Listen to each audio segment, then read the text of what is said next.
আমরা কি মানুষেরটা খাই না মানুষেরটা পড়ি? আব্বা আব্বা এই বলদের বাচ্চা, তুই আব্বা আব্বা করে ডাকতেছিস কি লিগা? মানুষ সব চেয়ে আছে আমাদের দিকে। তাই তো।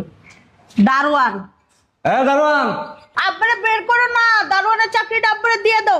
এখন কি করলো, কি করলো তোর আব্বা? হ্যাঁ, দেখছো মূর্তির মতো খাম্বার মতো মুখ দেখে কথা কইতে পারেন না, কথা কইতে পারেন না, মন তো চায় একে কি যে করবো আসলেই। আসসালামু আলাইকুম। আচ্ছা, আসসালামু আলাইকুম স্যার। কি ব্যাপার? স্যার আপনি ভালো আছেন? ম্যাডাম, আপনি এটা কি করলেন? সামান্য একটা দারোয়ানের পা ধরে সালাম করলেন। আশেপাশের লোকজন দেখলে কি ভাববে? সুমন সাহেব, আপনি চুপ করে এখানে দাঁড়া থাকেন। কে কি বললো, কে কি ভাবলো, ওটা দেখার মতো সময় আমার নেই। আমি কেন সালাম করছি এটা একটু পরে আপনি দেখতে পারবেন। আচ্ছা ভাইয়া, আঙ্কেল কোথায়? বাবা তো নাই, মারা গেছেন। আচ্ছা আচ্ছা,